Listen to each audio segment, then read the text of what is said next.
Thank you all for choosing to spend the day this way. I know there's a lot of other things you could be doing, and this is a great way to think about your broader professional development, and then that may be true if you hold an administrative position in your department. This is another great way to think about how to mentor people, especially those with a great instructional focus, in contrast to some other areas of scholarship around the campus. I know we have a very diverse group of people in the room, and I know we have a very diverse group of people online as well.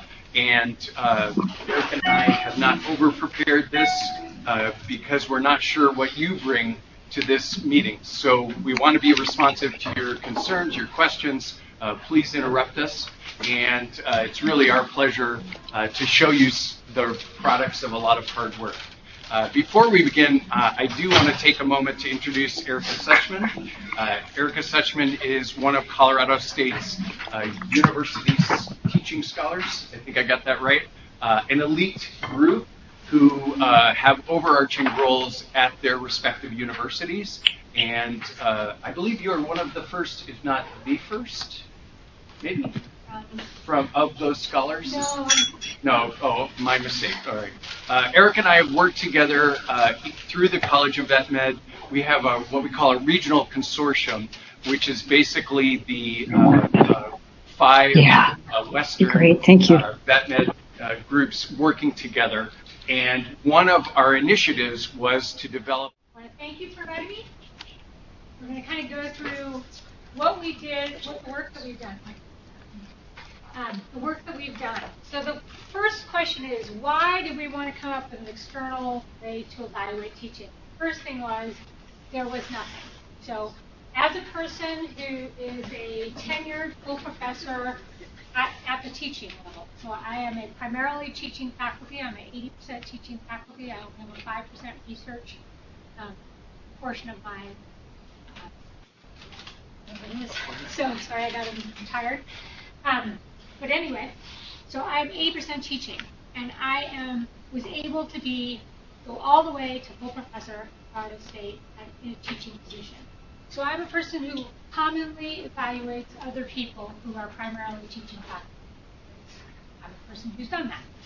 And so I can tell you that often when we get people's packages, I can really not tell. So when we're asked to review packets, we get almost no quality data or information that were provided. So we get a list of courses, very little information about what did a person do in that course. Did they do 2 lectures? Did they do 12 lectures? Did they do all the lectures? Did they write the exams? We have no idea. So it's very hard to evaluate somebody's contribution to teaching based on the standard CV that universities use. So I'm going to talk about the work of the Regional Teaching Academy for the Consortium of the Western Region College of Veterinary Medicine, the most awkward and horrible name ever. We just call ourselves the RTA, the Regional Teaching Academy. So I'll kind of go through the background. In 2011, the deans of the Western Consortium of Veterinary Medicine, which is CSU, Davis, OSU, WSU, and Western University in California, came together to discuss ways that they might effectively collaborate. And so one of the things that they came up with is that they wanted us to work on how to improve teaching in veterinary colleges. But like Phil said, I know most of you are not in veterinary colleges. We're going to talk about how this could be used more outside of just veterinary colleges. So the Teaching Academy is meant to support the development and implementation of best practices and scholarship in veterinary medicine education. So the idea was we have this regional teaching academy that has nominated members from each of the universities who then have to go through a selection process. So it's not just anybody can join. You have to get nominated by your university, and then you have to get chosen to participate. And so the Regional Teaching Academy came up with 3 major groups that we thought were big areas of weakness that could be addressed by our group. The first was faculty development. So this was helping to educate faculty about alternative ways to teach in their classrooms that might more effectively reach more students.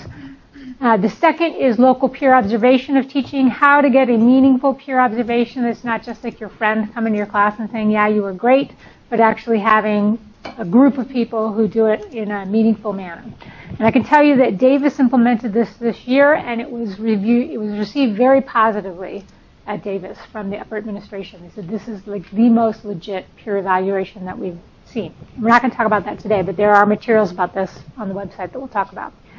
But I'm in the group, and Phil's in the group, for external peer review of teaching. So our mission was to look at how do we really look at teaching in more meaningful ways. So the vision is that we wanted an evidence-based process for faculty to present a rigorous and scholarly external review of their teaching program. So this is our group. So the packet review, we wanted to have 4 central criteria. We wanted to see what was the quantity. That's about what you see right now, although I will tell you that half the time you can't really even tell the quantity from people's CVs. We wanted to look at what's the quality of what they're doing. What's the impact that they're doing? And are they using scholarship or a scholarly approach?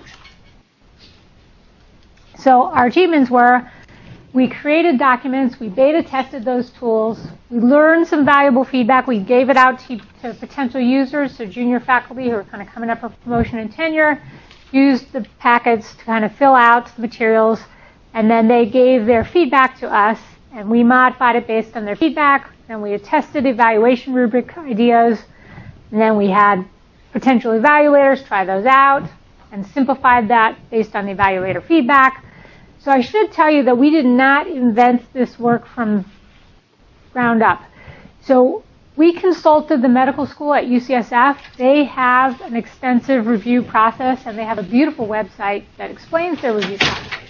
The problem for us was that UCSF is solely a medical school program. So it had nothing about undergraduates, it had nothing about graduate school. It only dealt with clinical medical teaching. So we basically took what they had and we expanded it in order to add undergraduate education, graduate education, things that we're seeing that at universities that are have more than just a medical school. We also took portfolio templates and we filled them out to make examples. We used some from UCSF, and then we created some of our own that dealt with things like graduate education, undergraduate education, things that people wouldn't be doing in a medical school. And then we uploaded example submissions for use during preparation. So a faculty member who wants to use these materials to prepare their teaching portfolio can then go to the website and get examples of how people did this. Okay. And then this was rolled out to deans and department heads at all of our respective universities. So the next step, where we are now, we want to familiarize faculty with the website. This is the website that we'll be using today. So I'll give you guys a minute if you're on your computers to put that in.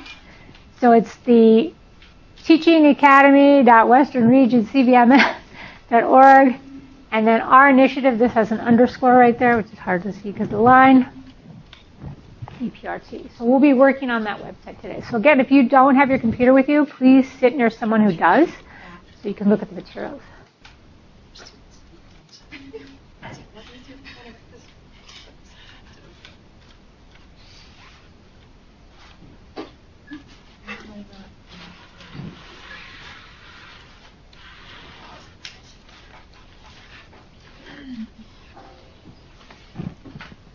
All right, is everybody good?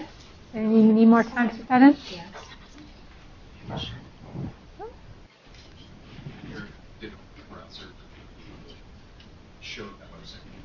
Okay, I've got screenshots of it.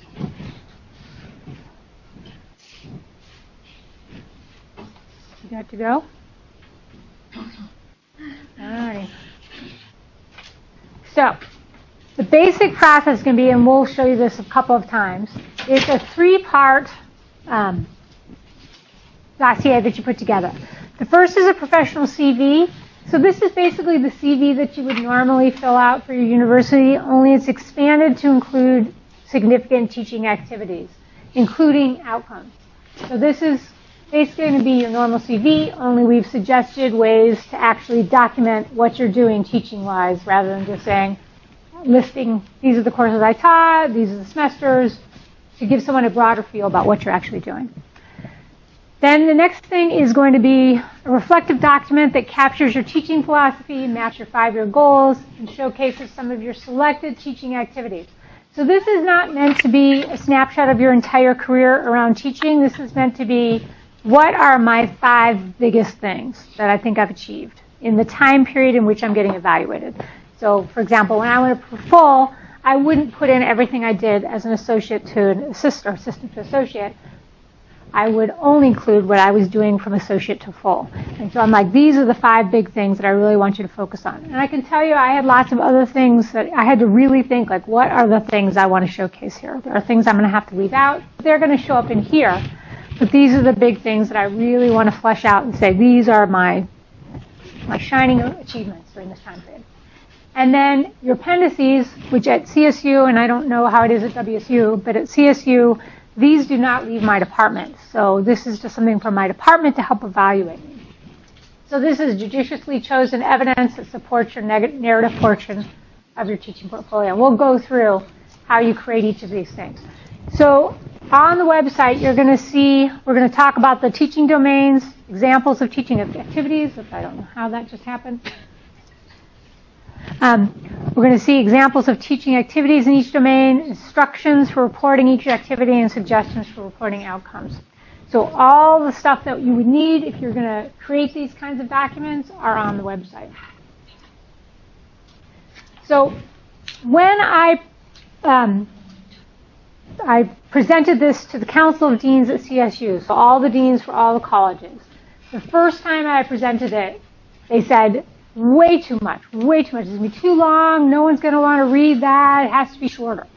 So based on that feedback, and other people getting the same feedback at their universities, we went through and developed this program, or this process, where it's not a gigantic document, other than the educator's CV, but that's everybody's CV is pretty big. And people can choose to ignore the TV stuff if that's what they want to do. So it starts with a cover section, which has your title page. We have a intro letter from the Regional Teaching Academy about how to look at an educator's packet, an executive summary, which is something you'll create, which is 2 pages max, and then a table of contents. The educator's curriculum vitae is what we suggest you put in. Now, this works at some universities. I think at WSU it does.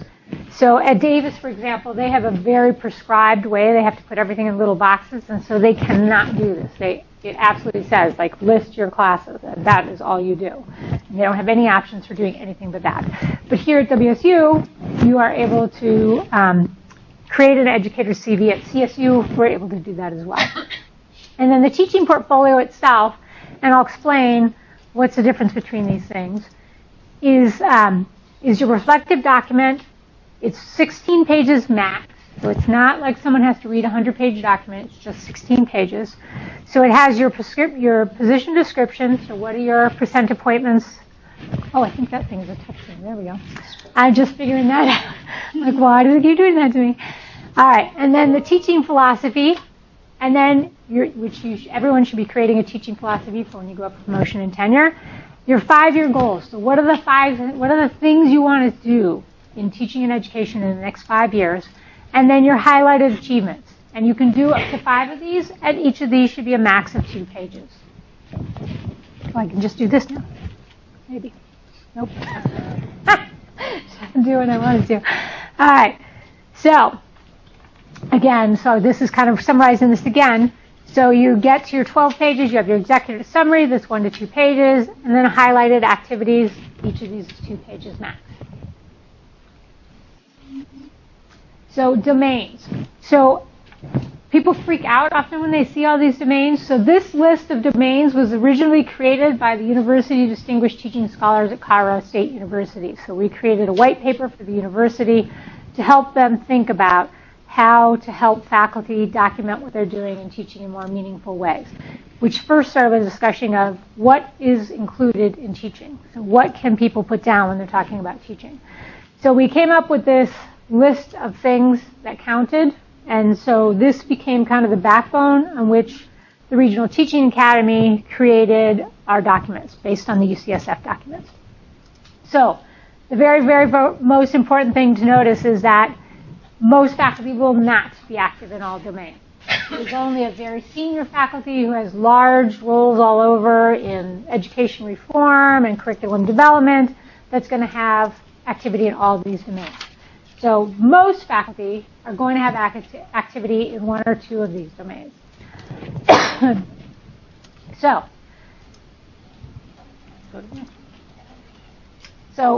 again, so this is the website in case anybody has not gotten it yet. So we're going to kind of go through what's available on the website, and we're going to go through how to document your teaching. Can you go back to the list? That was Yes, really useful. Absolutely. Is that, I was going to ask if that's available on the That site. is on the web. Actually, all the documents in there, this is built into it. So we'll be going through activity show you. So, and in fact, each of these will have its own sheet that you can fill out on the website, depending on which ones work for you. So if you don't have anything in, let's say, education research, curriculum, program development, you're just not going to fill those out because it's not pertinent to you.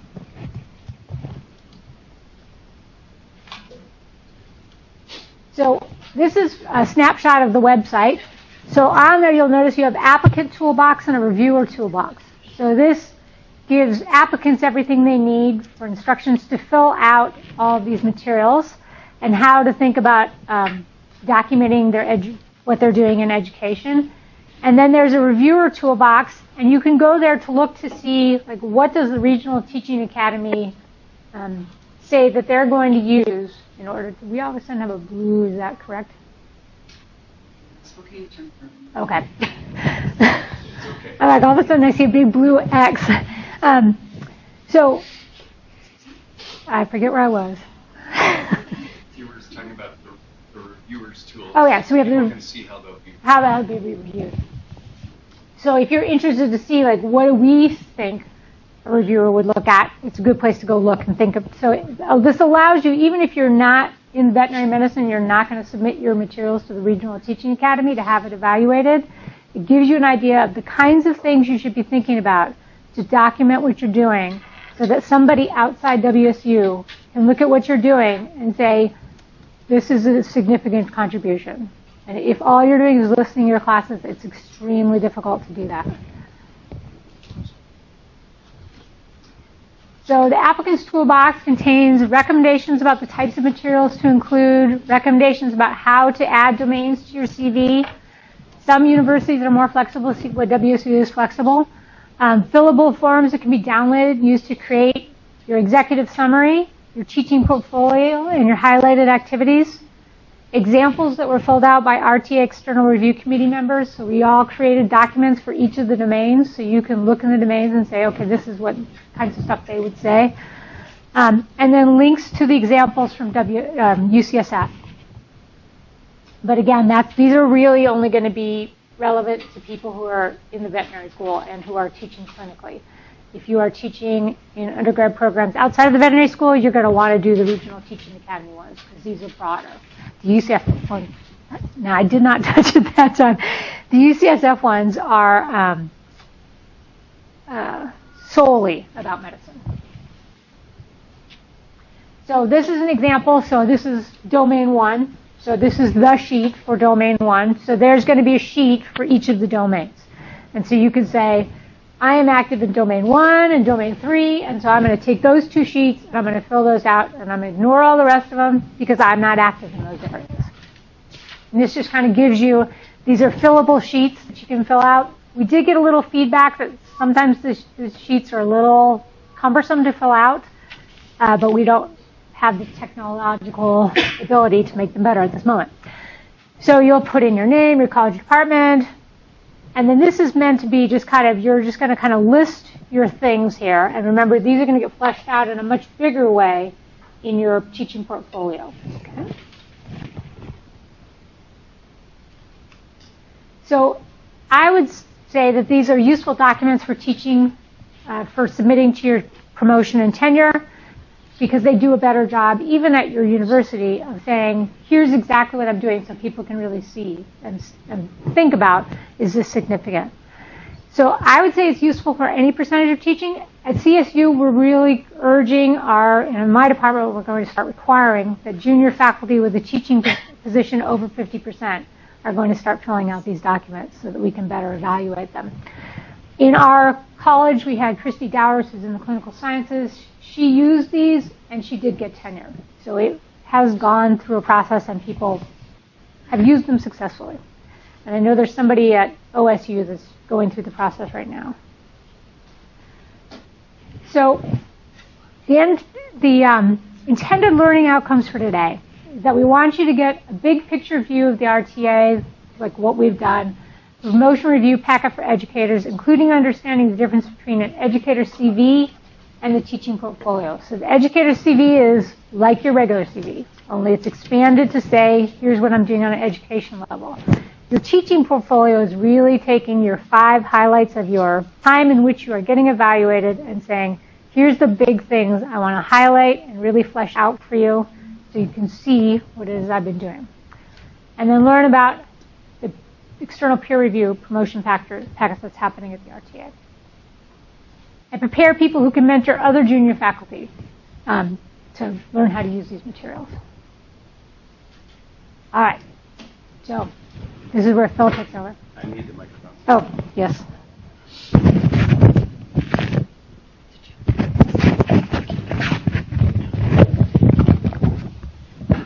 Thank you, Erica. And I want to, as we move forward, remind you of a couple of working assumptions here.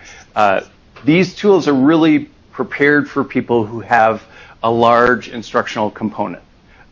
Erica just mentioned if your instructional load is over 50% of your appointment, then these are great tools. If your instructional component is 10%, you may decide, I really want to focus on that 90% of my appointment, which is something else, in this endeavor.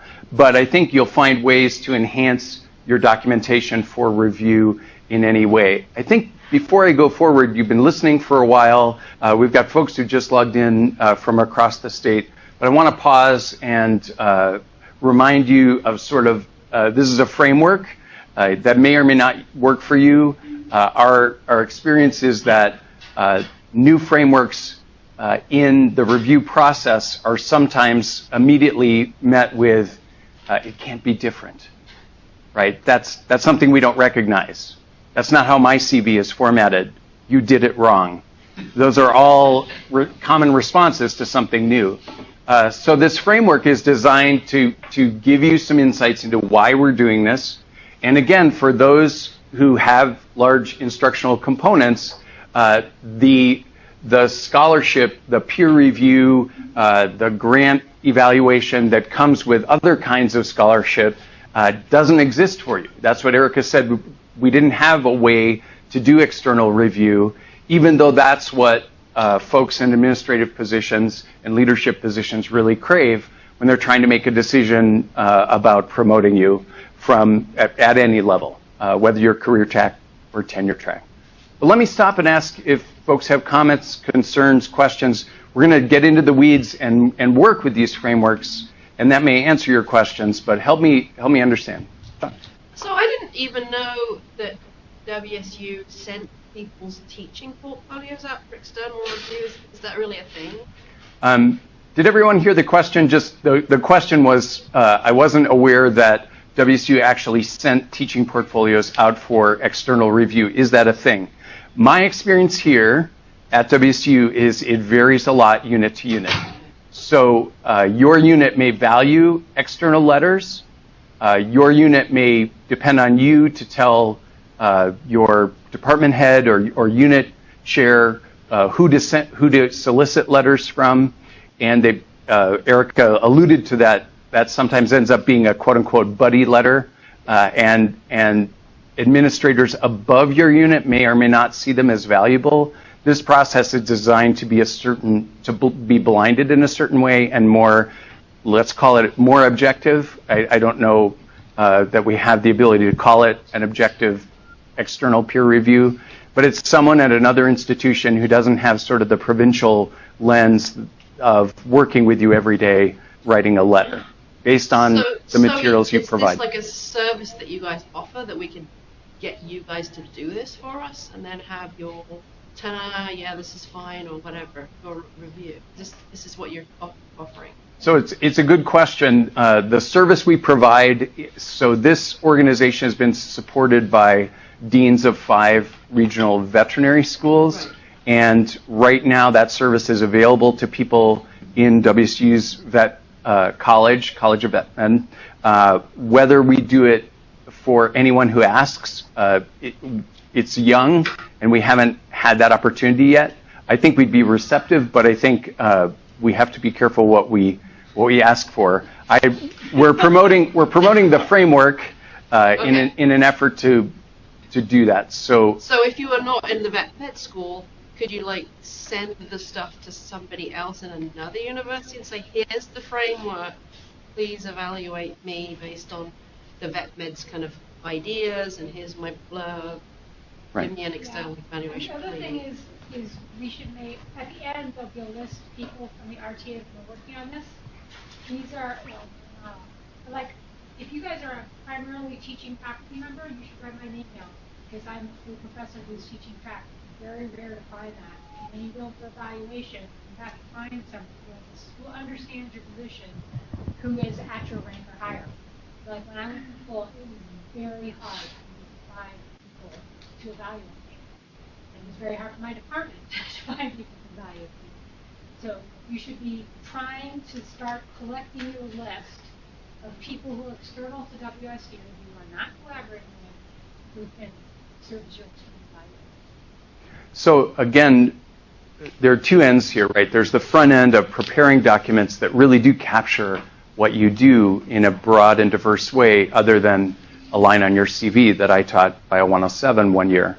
That doesn't mean much to someone outside of your unit, maybe, or even outside of WSU proper. And the other way is to think about garnering connections, networking with people who could act as external reviews, and that your unit would be receptive to an external letter that's meaningful. Thank you. Yeah, great question. And that's, before this framework existed, our sense is that wasn't happening a lot unless you networked with someone like Erica and who knew someone and had the secret handshake. Great question. Other questions, concerns? Just a general question for you. One of the things I've seen in my career is a continual discussion at administrative levels related to teaching workload. I specifically teach a 1-credit class, which is one heck of a lot of effort, but I teach another 2-credit, which is almost nothing. Yet at administrative levels, I've seen all sorts of models put in place, algorithms. I've got a memo dated back to 1965 from WSU, looking at putting in these complicated formulas and such. Has the Academy been able to address or discuss that particular aspect of teaching? I would say we haven't addressed workload directly, and I know my particular unit in the College of Vet Med has had that discussion about how challenging that is. One way to think about these frameworks is if you're putting in a lot of development and preparatory time, you're approaching your 1-credit seminar in a very scholarly way that takes hours of labor every cycle. You should be able to capture that here in a way that you wouldn't by just listing it as a 1-credit seminar on your CV. That you'd be able then to spotlight it in these components to say, I work really hard at making this special, or I put a lot of time, I'm using this scholarly work as a basis, and maybe justifying your claims of it being incredibly labor intensive in a unique way. And this gives you a framework to explode that and spotlight that and get some feedback about whether other people agree that that's where you should be putting your time and effort. Yeah. Is that helpful? At CSU, we have 4 departments within our College of Veterinary Medicine. It's not uniform within the 4 departments. So, and we're just trying to work on that now, trying to figure out what is a uniform workflow. And it's really different in our department. So that's when we have not kept that. That's a need to do.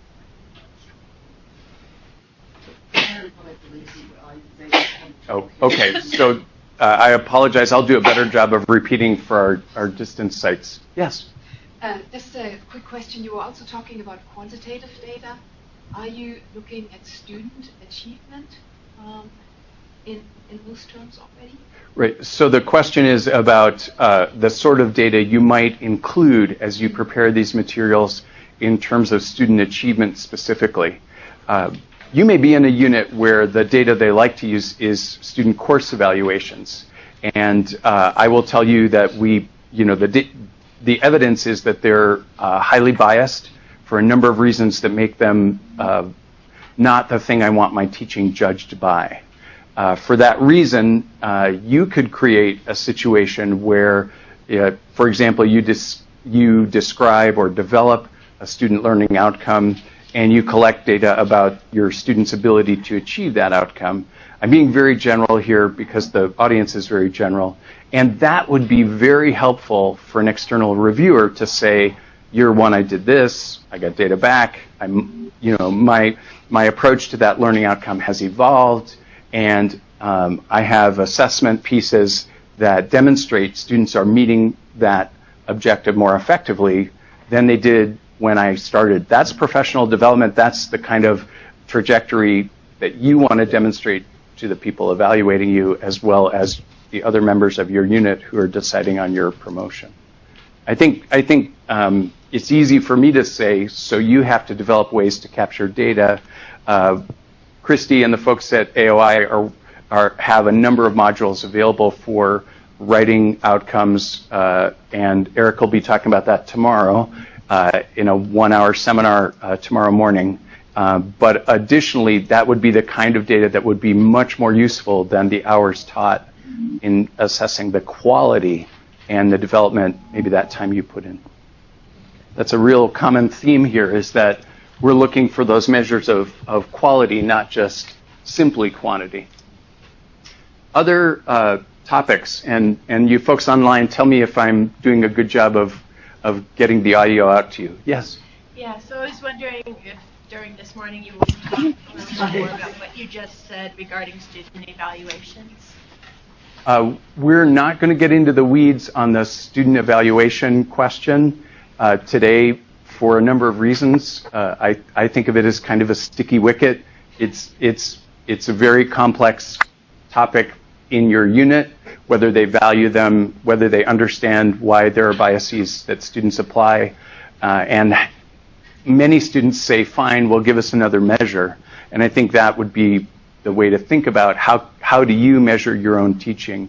I happen to be a bioscientist, so I think scientifically about creating a situation where I could collect data about how students are progressing, whether they understood that concept well. And that's my feedback to say, well, it seems like I tried something innovative that looked good on paper, but it didn't help my students meet that learning objective. So I have to do another experiment the next time I teach the class, or I have to think more about analyzing the data in a way that really tells me what would help my students meet that objective.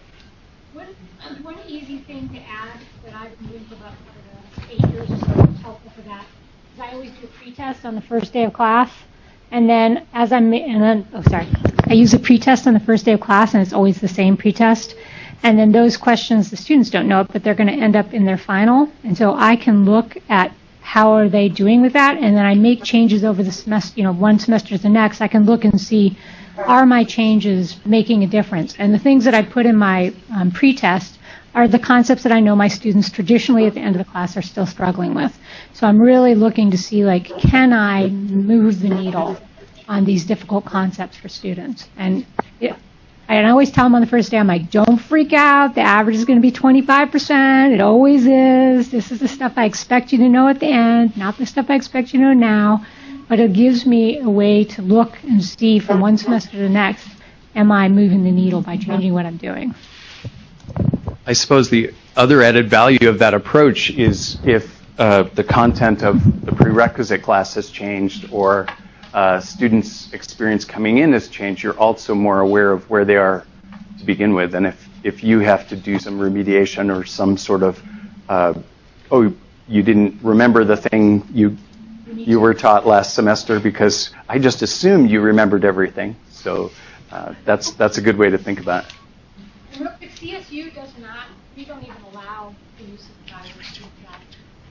So CSU doesn't allow them?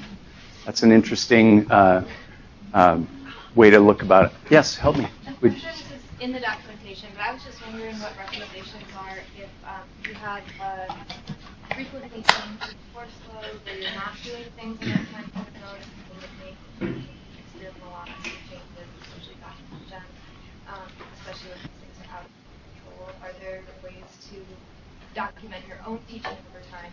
Teaching load is changing. That's a great question. So to repeat the question, in case you missed it, if your teaching assignments are changing often and you don't have the continuity to collect data over numerous cycles and those assignments are out of your control, how does this framework help you capture that? Again, my hope, and I'll ask Erica to think about her response to this question, maybe the thing you want to stress is that you're nimble, that you have a skill set that is overarching and allows you to apply certain skills to any class you teach, presumably within one single area of expertise. I don't know your area necessarily, but the idea would be that while you can't collect data on the same detailed learning objective, can you collect data, maybe it's even student responses about their experience, it might be qualitative rather than quantitative, in an effort to demonstrate that you're helping them learn how to learn, or something more universal. Do you have a response to that question, Erica? Yeah, I think two-part. One is that in the five highlight parts, that's one of the things I would highlight. I'd be like, I am constantly revamping courses. I'm not just doing the same thing. And that's something in your teaching CV that you can address, because, you know, if you're just listing your classes, they can't tell, like, oh, and it changes every semester. You should be saying, and I'm reworking this class, and so you put a little write-up under everything about, like, how much work it's taking you to retool every semester. So this is you have to think of your CV and your materials. This is your only opportunity to present what it is you're doing to people who don't really know what you're doing. Even in your department, like, you think people know what you're doing, but they really don't. I'm on the promotion tenure review committee, and I look at people's stuff, and I'm like, ugh. And I'm like, oh, I had no idea they're doing that. And my department has 89 people. I mean, I look some people up on the web. I'm like, I don't even know who this is. So you have to be saying to yourself, I am telling my story to someone who does not know my story. And so you need to make it clear in that document. Like, every semester, everything's changing, everything's getting redone, so that they can see, like, this is a ton of work.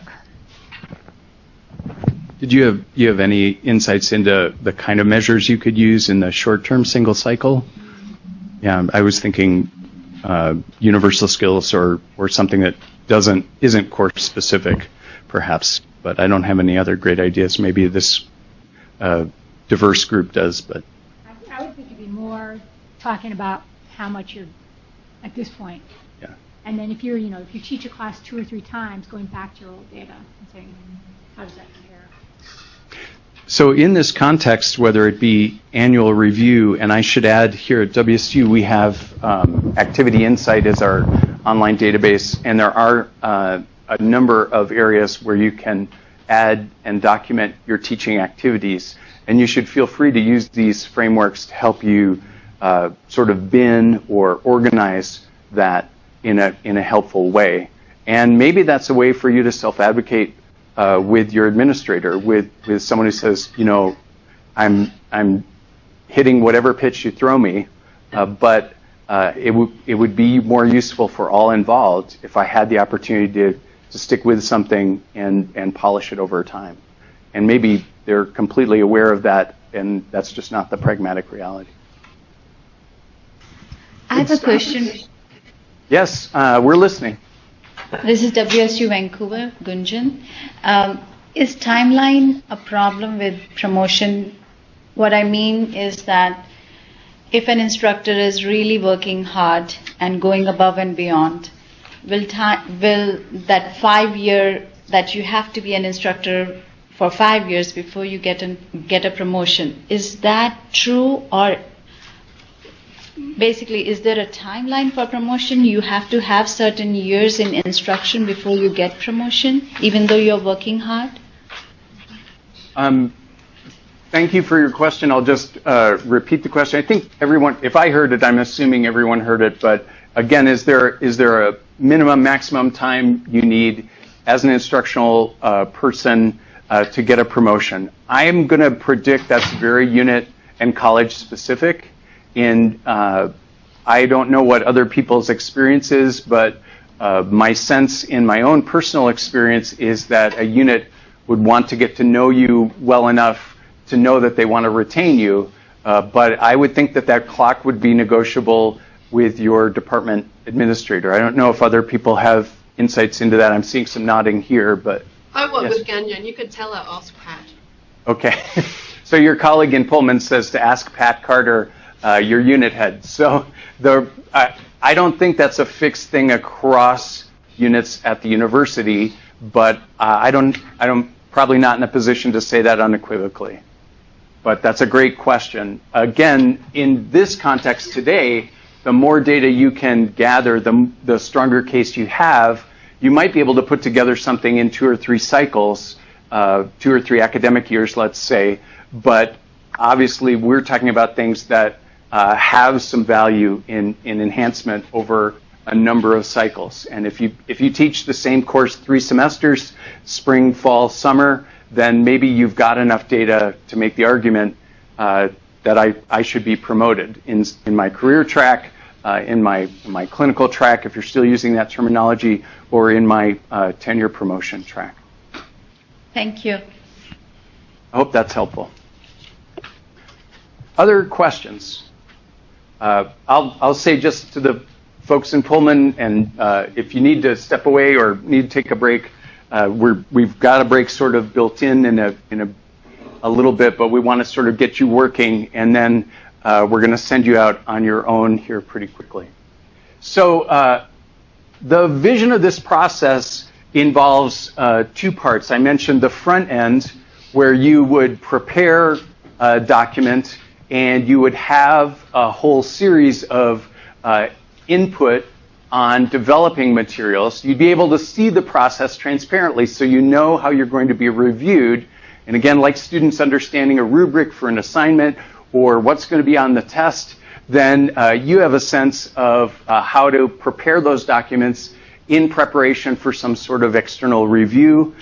For those of you familiar with the National Institutes of Health and how they review applications for medical funding, we use their style of a panel. Multiple people review these documents. There's a single primary reviewer, maybe a secondary reviewer, but no less than 3 people have input on your review, so it's not predicated on just one person's interpretation. And then we prepare a document. We have some boilerplate kind of language to explain this process to your unit, and then some very specific information about what an individual is doing, where their strengths are, what's emerging, what represents a certain amount of work, and the issues, again, of external review are, from our perspective, is this person active, has the quality, has the quantity, has the scholarship in their approach, and do they look good from where we sit at our other institutions? That's the goal, is to have that external review document as your promotion packet moves out of your unit to another administrative level, maybe the dean of your college, and above to the provost and beyond. Okay? Everybody understands sort of the system. I know not all of you are familiar with this kind of panel review, but you probably had something. Don't worry about whether you understand what the NIH uses, but I hope that makes sense. Okay, so let's talk a little bit more about a couple of these other features, these other components. We talked a little bit about making this document useful for anyone who's going to read it. The argument is there might be some administrators who are just going to read the executive summary. That's all they have the capacity for, all they choose to read. That's great. We have a CV which is focused on domains and focused on information that is useful for educators. Some of you may have an area of interest and scholarship that compels you to write a certain kind of CV, but in my world as a scientist, the scientific CV involves a lot of papers, funding, and education credentials. But again, it doesn't really expand and tell people outside of your unit what it means, what you're using for educational development. We talked about the hard work you put in developing classroom materials, in developing instructional experiences for your students, and we're trying to get you to convey that in a way that's not unit specific, using jargon outside of your unit so that other people can understand when you try and self-advocate. So you can go to our website. Again, I know a number of you have brought this up, and let's go into the applicant toolbox, and again, look at these domains in a little more detail. I have a colleague who said this is like ordering takeout from their favorite restaurant. There are a whole bunch of tick boxes in each of these domains. And again, the domain structure is just bins you can put certain kinds of activity into. If you've done things like done some professional development, maybe you've gone to a conference to help you be a better instructor. Maybe you've applied those things you learned to your class in 1 or 2 cycles. Then you have some areas where you can expand some narrative and tell people about the hard work you've done in your own discretionary time. Additionally, if you're mentoring, maybe you're an advisor for half of your time. I don't know about you, but that takes up an incredible amount of my capacity.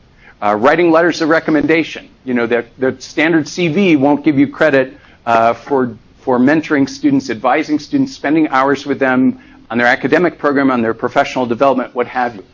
This gives you an opportunity to expand that and tell that part of your professional story. Okay?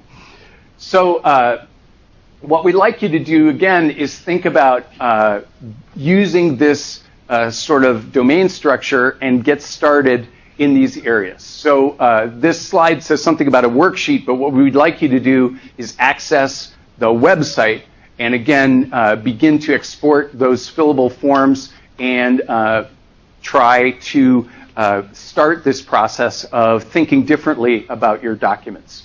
So what I'm going to predict is that most of the people here who have been engaged by this are in a few roles, but most of you teach at some level. So domain 1A is teaching.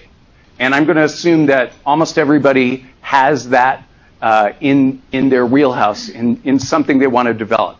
If you're an administrator or a staff person and you're trying to help other people develop these materials, take a look at domain 1A, because again, these are focused on individuals with a large instructional component. And we assume that's sort of a common thing. So you may be active in 1 or 2 of these domains, but my assumption is that most of you are going to have teaching in common. So go ahead and take a look and begin to describe what you do in this particular domain. And you can answer these questions. What I'm going to do is just give you some examples of the kinds of things we're going to look at. Other folks have told us that seeing the examples are helpful. Okay, so here's the classic way your CV kind of looks. I taught cell physiology. It's a 5-credit course, and I've taught it for 5 years, right? Maybe I taught a clinical block or a seminar for those of you, and here's the course title out of the WSU catalog, right? For someone from outside our unit, we have no idea whether the lab is, 5 hours a week or 25 hours a week or 55 hours a week. We have no idea whether you were the course chair and leader. We don't know whether you taught it alone, whether you taught it as a team. We don't know how many students were there. This information is a list, but it's not rich in terms of someone trying to do a qualitative assessment, evaluative kind of role. Is that clear? Do you understand why this list is too limited, even though it's a line on your CV? All right, so consider a more rich, and we appreciate that you have to develop this kind of narrative. So here's that same sort of list, and here's some narratives specifically about your role.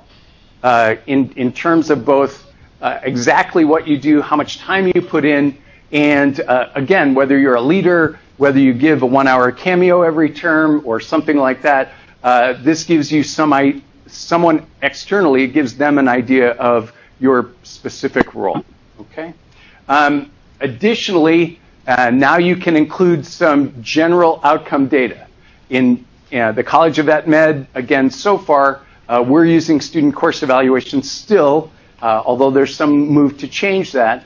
The course evaluation data by itself is not very useful in isolation.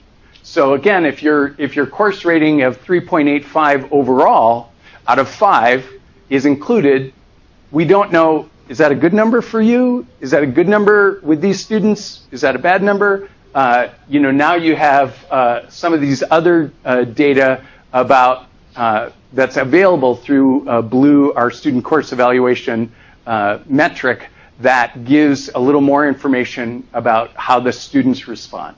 And again, the instructor composite score is something that has to do with your relative rating compared to your peers in your unit.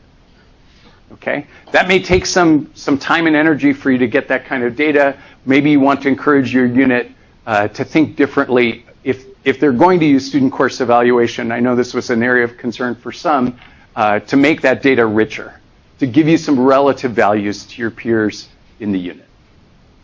Okay, so in mentoring and advising, again, maybe you mentored some PhD students. Maybe if you have a clinical appointment, maybe you mentored a few clinical fellows, what have you. Again, this is the list, but it doesn't tell us about the richness of your ability to mentor. It just says that you did it, and we have no idea whether that's a lot, whether that's a little, whether there's nothing contextual about it. So if you just continue to list individuals, that's helpful at one level, but all you've got in the end is a list. So consider a few more bullets about your role in the professional development, about the individuals you mentor one-on-one if you're a graduate advisor. If you're a PhD advisor, you want a little more detail about why these PhD students are going on from WSU to do great things, right? And that shift from simply listing, creating a table, to adding just a few more items about your pivotal role in their career gives an external reviewer a lot more information. Is that clear? Again, your unit may not see this as useful, but someone externally, your unit may know Ted Cruz pretty well, right? Theodore, excuse me. And in this case, locally, you don't have to necessarily include that information because it's common knowledge, but externally, you absolutely have to. Okay? Yes, Sean. Can you include honors theses and undergraduate advising in here? Absolutely. You can include your role in the undergraduate honors thesis. I would absolutely implore you to. That's an incredibly labor-intensive effort, right? But again, if you list, I did 2 honors theses last year, that's not very helpful externally. So if that student, found that experience enriching, it was pivotal in helping them get into professional school and move on in their career. And again, if they graduated last year, their career isn't that long, but as you compile lists of these individuals where you spent hours with them one-on-one, really making a difference, this helps capture that in a more rich and deeper way. So if I had an advisee that was like a superstar student and I wrote 15 letters of recommendation for scholarships and blah, blah, I could really... Right. If you're putting time in on that individual and that individual is a superstar in part because of your mentoring, this is your opportunity to self-advocate and say, I had a role in that. So we can put undergraduate. Yeah. And again, it's easy to overstate that at one level, but more often we tend to understate it by just listing them as, well, it's just an honors thesis. I knocked those out in a weekend, yeah. And that never happens, right? It's a much more iterative process. Yes? Kind of on that same theme, is it appropriate to take credit for things like putting in a lot of time to accommodate to center requests, things that are like part of our job basically, but like also take a huge amount to do it early on? Right. So that's a great question. The question is how do you use this framework to really capture where you're putting your energy, capacity, and bandwidth? And I think if something like access center requests or other aspects of your work are not captured other places, when you list a class, then that could become a sub-bullet or a bullet to say, you know, that there were a high proportion of these special needs or a high proportion of my time was spent doing this. So again, if you teach a 1-credit seminar where students show up, listen for an hour, and go away, and you know, maybe that doesn't take up a lot of your bandwidth. But if it's an interactive, you know, sort of seminar where students are doing a lot of the work, you meet with them one-on-one, you spend time outside of class, grading their written projects, those sorts of things, then this is your opportunity to explain that to other people. Because if not, if they're just using credit hours as some sort of metric, they're like, well, she's only doing 5 credit hours a semester. Right? That doesn't seem like a full pull in our unit, but they won't know what a full pull is unless you tell them. Yes, a question. My question is about PhD students. So I don't sit on committees, but let me give you an example. I have a PhD student who was my TA in a prior semester and now is teaching his own class, and I have been giving him an extraordinary amount of mentoring and helping him prepare and be ready because he's teaching this class. You know, is that something? Would you look at that as somebody evaluating a portfolio and saying, "Oh, wait a minute, you're not on their committee. You're not, you know, you're not an official advisor to that student, but I'm giving, you know, I am definitely advising that student in a different way." I think if you're mentoring junior members in your unit, if you're mentoring junior members in your area of scholarship, whether that's locally, regionally, or nationally, and you don't tell anyone, then they wonder, what are you doing all day? Right? Yeah. So absolutely, again, this is a framework, and I want you to adopt a framework and you know, put up walls and paint them the color you want to paint them, put your own paintings on the wall, and highlight the things that are taking up your time and professional capacity. And because if you don't, no one knows. So, yes, Ray. There's a detail on that. I'm just thinking of the communications. Would it be advisable for her to make sure that the student's chair actually knows that you're doing this? Because if this shows up in the report to the chair, this has all been informal, and you know, if the chair of the department asks the chair of the committee, and the chair says, "I had no idea," this could lead to issues. So I think clear communication. Yeah, and it would add some transparency to that relationship, the professional relationship, and to make sure you're giving the kind of feedback that the unit. Or question.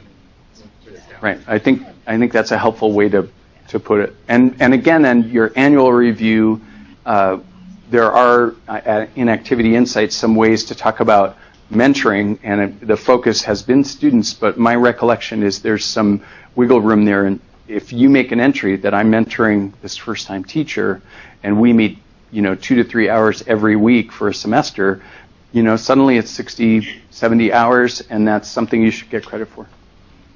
Great questions. Yes. Oh. Maybe a tough question, but I think that one is important.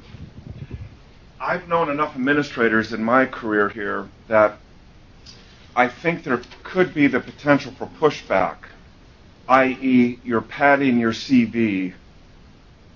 What's your experience been with that?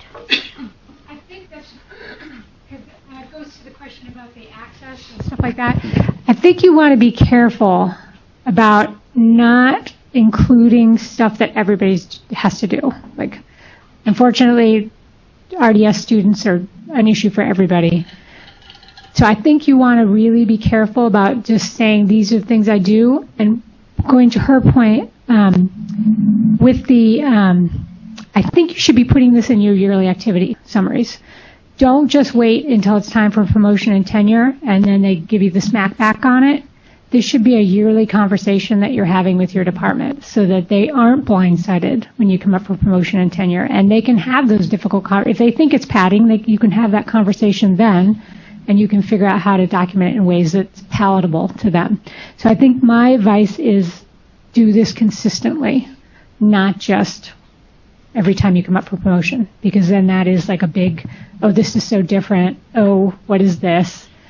Whereas if they've been seeing that routinely, it becomes more the norm. And so my yearly activity summary, I'm telling you everything I do, so that you can't go, well, that's not that bad. She's only teaching 4 classes in the fall. I'm like, well, and I'm doing all this stuff for these classes. So I think it's important to kind of create your community. And you got to do that by doing it consistently. Does that make sense? And that sort of addresses Ray's point that if you're crossing unit lines and doing something in another unit because you have another kind of relationship, you're mentoring a new teacher, for example, if someone says you shouldn't be doing that, that's their unit's responsibility, then you want to know that in the small cycle, not the big cycle. Yeah, exactly. And this is your opportunity to get feedback on what you're doing. And if they say, that's not how we want you to spend your time, don't spend your time that way. Yeah, that's a great point. Thank you. All right, so again, a lot of ways to richly document what's happening. I know Sean asked about honors thesis. At WSU, there are levels of honors thesis. Pass with distinction would indicate something differently than just pass, and then an update about their professional trajectory, in terms of where they've gone from WSU. I know from my own personal experience, it's really hard to track students longitudinally, but again, if you've helped shoot them out of a cannon into a great career, this is a great time to connect with them annually. I'm just checking in. I want to know what's going on. And then you also get that richer discussion maybe for your own use about how are things going, how did WSU help prepare you, what could we do better. I know those things take time, but it's a great way to more accurately and more effectively self-advocate and sing your own praises. All right. So I mentioned the areas of professional development.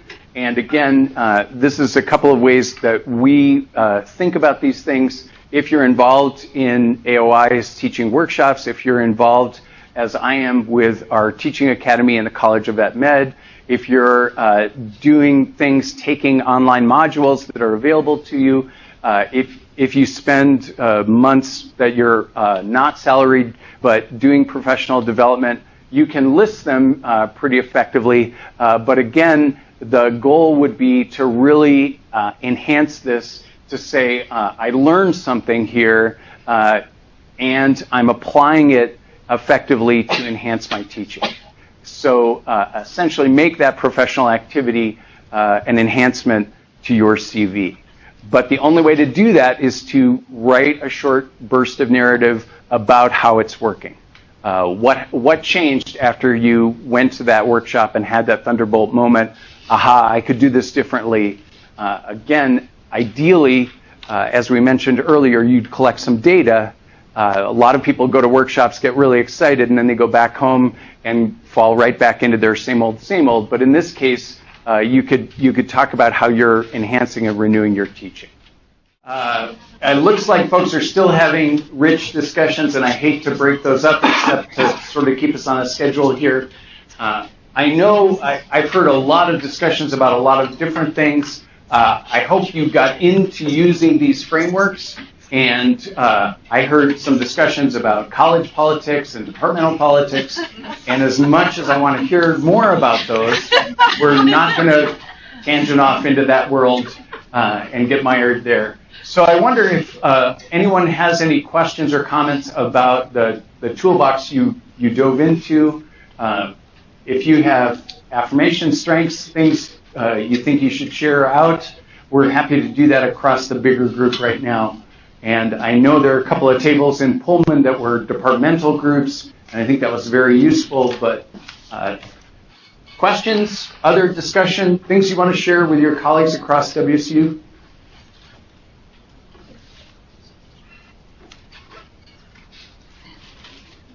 was sure they didn't. I counted till 5. You know, that's when you ask the class a question, you've got to count till 5. Did anyone have an insight, have an aha moment about how they could capture their activities in a new and different way? Yes, Ray. Yeah, I did. I mean, I think I'm going to move the mic to you. the new online, whatever it's called, that we did for annual reviews, the online reporting system. Thank you. The activity, sorry about this, guys. Activity Insight, I think, provided some more opportunity to describe what one was doing than I remember from the older system. So I guess that was a good lead up to this. It really, I don't have any specific questions, but I do think, just as a matter of principle, it's a really helpful exercise and a good practice to try and create at least one paragraph descriptors of what one has done, because I have a very traditional teaching CV that I submit every year. And so it raised the question to me, well, what was the value added from all these various things that I've done? And so it's actually, which I think I can answer, but I think it's a really good way to be self-reflective about this, even if I'm not going up for promotion or anything like that, just to be aware of myself about what I'm doing, which presumably will let me be more purposeful about what activities I choose to engage in. So I think this has been a very helpful exercise. Okay, thanks. And again, I'll emphasize the reflective past as well as the prospective future. So you can now articulate to your department head where you plan to go with some more information about where you've been. Yes, I'm coming to you with the microphone. All right, thank you. I'm also from the history department, and I'm really enjoying this. I'm finding it really useful, valuable, and particularly the emphasis on teaching, which is pretty much what I do. Research is not part of my annual evaluation, but I live with people who research really is part of their annual evaluation, and it's inescapable because most of your promotion depends upon what your research is. And what the question I have, which I'm not going to answer here, is when are we going to see this intersection occur? I hope we do see it. I think we will see it because of what's happening right here when I see the emphasis in the university upon the importance of teaching. What I'm really hoping to see is that promotion becomes, that our teaching factors into promotion in ways that it doesn't now. And that people are rewarded for putting time into their teaching as well as their research. But promotion doesn't depend upon just research the way it does now. Thank you. I think, again, having mechanisms, we talk about this framework and this process of external review as kind of a game changer in the world I'm in, the bioscience world, where a lot of the research emphasis is very prevalent. So I empathize with that and share your concern and hopes that this will help change the culture, and we know that that's going to take a while. It's going to take some cycles. But now you've got some tools to help tell your story, self-advocate, and potentially get meaningful external review from your colleagues across the nation or regionally that would help that argument that you're a fine, effective teacher. You have data to support that, and people across the country share that view. You're promotable for that reason. Great stuff. Let me ask the branch campuses if anybody wants to chip in anything. We see you on the screen, and feel free to interrupt us at any time. Hi, this is Gunjan again. Welcome. From WSU Vancouver. I also I'm enjoying this event, and it is giving me a lot of tools to play with, which is really interesting. One of the things I want to ask is what constitutes the scholarly approach? It's very it's ambiguous for an instructor. what things are included under scholarly work. Could you just expand that? What it exactly means? I think both Erica and I will take a turn, but we use scholarship as a broad term because there's so much diversity across the university. And when we talk about a scholarly approach to teaching, and I'm not sure if that's what you were asking about, the idea is that you're using evidence-based practices, you're examining the role of the literature about education, instruction, and teaching as you develop your materials, regardless of the area of expertise. So you're using practices that have a scholarly basis. Did I misinterpret your question, or is that what you were? That's exactly what I'm asking. So again, if you're in a certain area, my area happens to be microbiology. If I'm an expert in microbiology, that's my area of expertise. That may or may not mean I'm a good microbiology educator.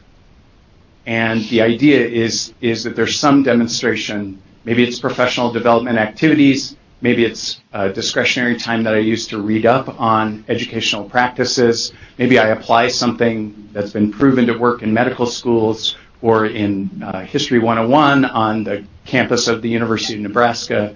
But that scholarly approach means that I'm bringing in a rich scholarly approach, evidence-based approach to my teaching. Yeah, I would say basically the same thing, that you're doing professional development, you're paying attention to the literature, you're demonstrating, but the key thing is you got to demonstrate how are you using that information. It's not enough to say I go to workshops, but I never implement anything in my classes based on them. But it's kind of keeping track of what am I doing to make myself a better teacher, how am I using that stuff, and then the last step is, and how am I looking to see if that's actually making a difference? Like, am I looking to see if this makes a difference, or am I just making changes and maybe they work and maybe they don't, and I don't really pay attention? It's a great question. Thank you. Thank you. Other questions or items of discussion? I really do want to encourage each of you, as I mentioned to some of you in the room here in Pullman, pivot on this workshop. If you're concerned about how your unit will receive a document in this format, please ask. We've just been through, maybe you're having annual review types of discussions now. I know our unit's doing that. This is a great time to say, I want to adopt this new format. A, is that okay? B, are you receptive? C, can I show you the website if you want to learn more? But the important thing is I want to tell my professional story.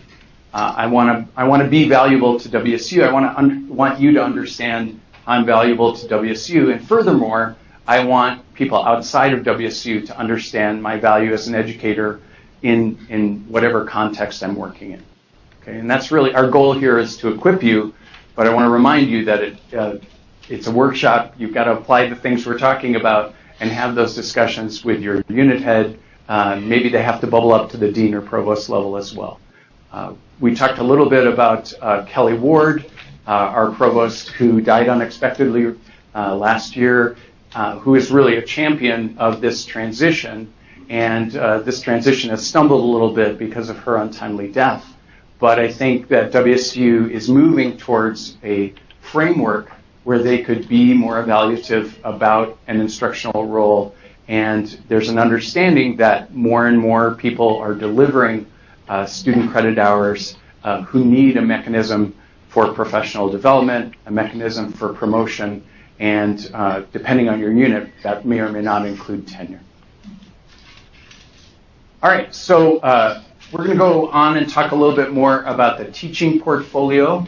Again, in this big picture you've seen before, we talked about the educator's CV as a way to effectively compile in a broad and deep way, a rich way, sort of everything you've done, maybe everything you've ever done, but at least in terms of your current activities, have a sense of what that means, conveying that to someone externally. The teaching portfolio is what we like to call your greatest hits album, right? I know you got a lot of hits, but you're going to have to choose a few that you want to spotlight. And the teaching portfolio, again, is designed to be very individualistic. You get to contextualize this story for yourself. And the idea is it's a highlight reel. It's the bright spots that you want to make sure people evaluating you know. So this part is not going to be comprehensive. It's not going to be wide, but it should be deep. Okay, it's actually going to be narrow and deep. Is that clear? That this is sort of a way to offset the all-encompassing compendium of the CV and now move to really telling your highlighted story. And again, we like a structure that has an executive summary, and we like highlighted activities to be succinct. We're aware that folks making these decisions are going to be hard-pressed to read a 100-page document that you generate. So instead, we're going to ask you to be focused and be succinct in this way.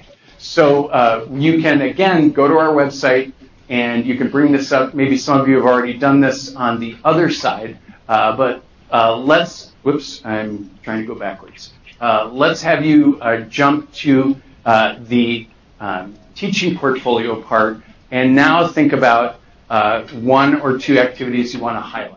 So we want to talk about things that you might be doing in learner assessment, educational research, curriculum, program development, and education leadership. So I don't remember what exactly we meant by learner assessment. Test development. Oh, yeah. So this is kind of, have you developed new ways of assessing your students? And so test development, maybe that are being used by multiple courses or multiple sections or things like my pre-test and post-test, I would talk about that.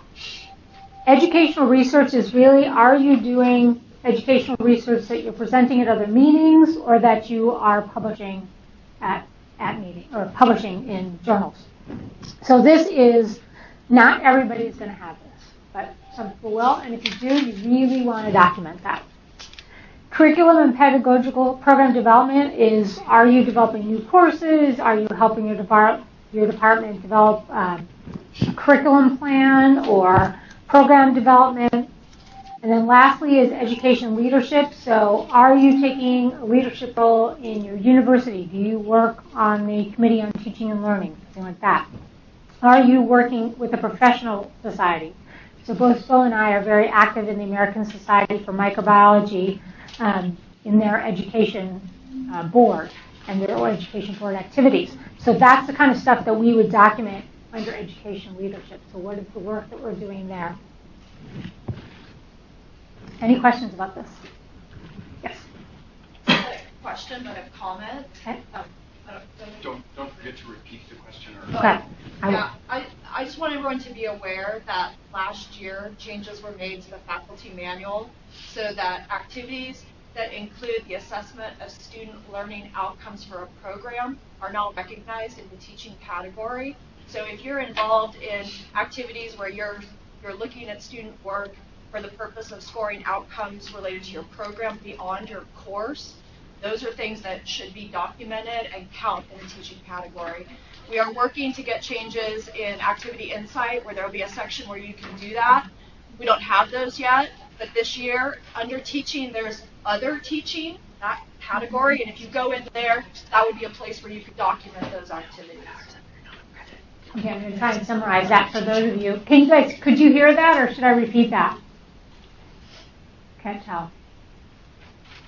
Okay, so she was saying that if you're working on assessments, that you should document that and that there currently isn't a good place to do that in your activity insights.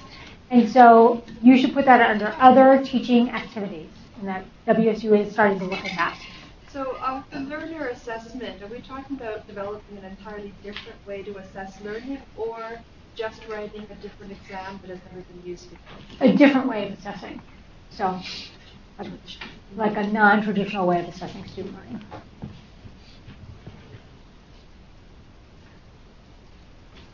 Okay, I don't know what you're doing. We'll try this. All right.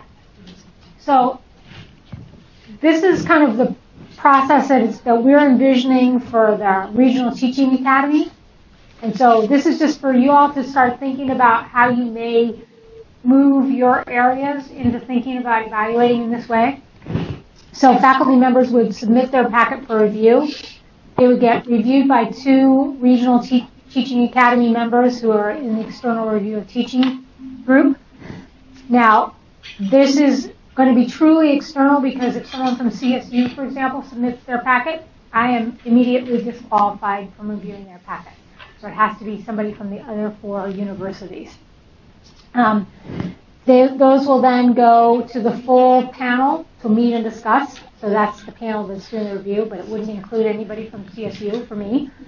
And then the committee would write a letter to the home institution, and that would serve as one of the external letters of evaluation. Now, that would just be one letter, and the way that it would work as a faculty member would probably either the faculty member or the PTR committee would put that as one of the letters. And so in my department, we're really pushing that would not be one of the letters that the faculty member would have to give. It would be one that the department would give. So the department would be requesting the Regional Teaching Academy to do an external evaluation on that teacher. I don't know if you guys... Yeah, I mean, the idea is it would be outside WSU and truly external to known levels. But do you know if you guys have a plan for, like, who submits it? Because I don't... It's units specific. Unit specific, okay.